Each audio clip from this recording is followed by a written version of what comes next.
মই কালিও কৈছোঁ পৰহি কৈছোঁ বিৰোধী ঐক্যমঞ্চ নতুন জানো তেখেতসকলৰ এই যিটো সন্মিলনী এইটোতো আজি প্ৰত্যেকটো নিৰ্বাচনৰ আগতে আমি দেখোঁ লিলি হোটেলত গোট খায় এইবাৰ যেনিবা তেওঁলোকে লাজ পোৱাৰ কাৰণে লিলি হোটেলৰ পৰা ঠাইটো সলনি কৰিছে গতিকে লিলি পাৰ্টি বুলি যিটো কোৱা হয় তেওঁলোক কিন্তু নতুন নহয় যোৱাবাৰ তেওঁলোকে পৰিষদীয় নিৰ্বাচনত পঞ্চায়তৰ নিৰ্বাচনত লোকসভা নিৰ্বাচনত বিধানসভা নিৰ্বাচনত প্ৰত্যেকটো নিৰ্বাচনৰ আগে আগে একেকেইজন মানুহ গৌৰৱ গগৈ লুৰিণ গগৈ অখিল গগৈ অজিত ভূঞা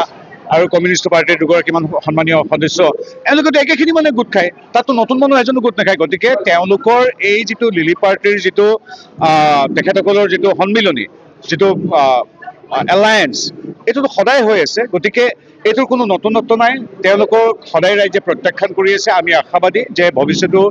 এই স্বাৰ্থজড়িত মহলৰ এই কুচকাৱাজ পুনৰবাৰ ব্যৰ্থ হ'ব আৰু আমি ভাবোঁ দেশৰ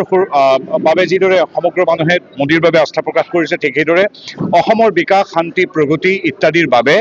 বিকশিত অসমৰ বাবে শান্তি সমৃদ্ধি নিৰাপদ অসমৰ বাবে ডক্টৰ হিমন্ত বিশ্ব শৰ্মাদেৱৰ হাত শক্তিশালী কৰিবলৈ অসমবাসীয়ে যে পুনৰ আশীৰ্বাদ দিব বুলি আমি দৃঢ় বিশ্বাসী আমি যে প্ৰত্যেকটো এই সিদিনাখন হৈ যোৱা জিলা পৰিষদৰ প্ৰত্যেকটো ইলেকশ্যন দেখিছোঁ আপুনি সেই উদাহৰণটো দিলে বেছি ভাল হ'ব বুলি ভাবোঁ প্ৰত্যেকখন ১.৫ বছৰৰ আগেয়ে লোকসভা নিৰ্বাচনত আমি কেৱল মৰিয়নি নহয় যোৰহাটৰ লোকসভাৰ প্ৰায়কেইটা সমষ্টিতে পিছ পৰিছিলোঁ কিন্তু তাৰ বিপৰীতে আজিৰ তাৰিখত ৪০খন আমাৰ যি জিলা পৰিষদ আছে ৪০খনতে আমি জিকিলোঁ কংগ্ৰেছ শূন্য আচলতে আমি একেবাৰে সিদিনাৰ জনাদেশ বা জনতাৰ আশীৰ্বাদৰ কথাটোহে আনিম হয় ১.৫ বছৰ আগত হাৰিছিলোঁ কিন্তু এইবাৰ পঞ্চায়তে প্ৰমাণ কৰিলে কিদৰে মৰিয়নি সমষ্টিত ৰূপজ্যোতি কুৰ্মীৰ প্ৰতি ৰাইজৰ আশীৰ্বাদ আছে ৰূপজ্যোতি কুৰ্মীৰ ইয়াত ৯৯% প্ৰায় আমি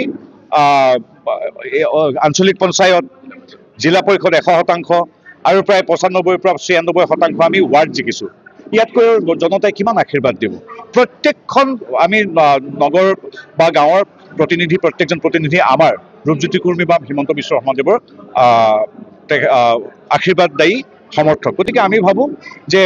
এনেধৰণৰ এটা ক্লিন ছুইপ অহাবাৰো বিপুল ভোটৰ ব্যৱধানত আমাৰ ৰূপজ্যোতি কুৰ্মী জিকিব মৰিয়নি সমষ্টিৰ উন্নয়নৰ বাবে অসমৰ উন্নয়নৰ বাবে হিমন্ত বিশ্ব শৰ্মাৰ পৰা ৰূপজ্যোতিলৈকে সকলোৰে হাত শক্তিশালী কৰিব লাগিব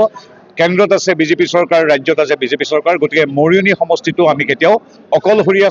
এটা অচল দবা নহয় কিন্তু ডাবল ইঞ্জিন চৰকাৰৰ এটা সচল দবা ৰূপেহে প্ৰতিষ্ঠা কৰিম সেই সিদ্ধান্ত মৰিয়নিবাসী ৰাইজে ইতিমধ্যে যে লৈছে তাৰ এটা সাৰ্থকৰ স্পষ্ট প্ৰমাণ আজি আপোনালোকৰ সন্মুখতে আমাৰ চেলেংহাট মণ্ডলত আজি উত্তৰ পূব নকাছাৰী গাঁৱত শতাধিক লোকে আজি কংগ্ৰেছ বা অন্য দলেৰে আজি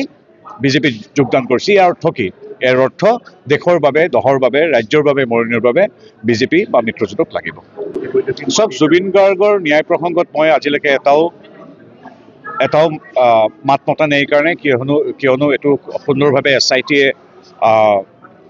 আই টিয়ে এটা ইনভেষ্টিগেশ্যন চলাই আছে এজন চিটিং জাজ বা ন্যায়াধীশৰ অধীনত আমাৰ ন্যায়িক আয়োগ গঠন হৈছে তাতো ইতিমধ্যে বহুতে তেখেতসকলৰ ভাষ্য লিপিবদ্ধ কৰিছে গতিকে ইমান সুন্দৰভাৱে চলি আছে এই অনুষ্ঠান চাই থকা প্ৰতিগৰাকী সদাশয় দৰ্শক বা মোৰ সন্মুখত থকা সন্মানীয় মৰিয়নিৰ সাংবাদিকসকলৰ দৰে ময়ো সকলোৱে প্ৰতি অসমীয়াই বিচাৰে জুবিনৰ যে মৃত্যু ৰহস্যজনক মৃত্যুৰ সত্য উন্মোচিত হওক দোষী তাৰ কঠোৰতম শাস্তিৰ মুখামুখি হওক প্ৰত্যেক অসমীয়াই বিচাৰে তাত কোনো এজিপি বিজেপি কংগ্ৰেছ জাতি ধৰ্ম বৰ্ণৰ কথা নাই প্ৰতিজন মানুহেই বিচাৰে গতিকে আমি ন্যায়পালিকাৰ সেই সিদ্ধান্তটোৰ অপেক্ষাত আছোঁ আৰু বন্ধু হিচাপে মই কি ক'ম সেইটো কথা আচলতে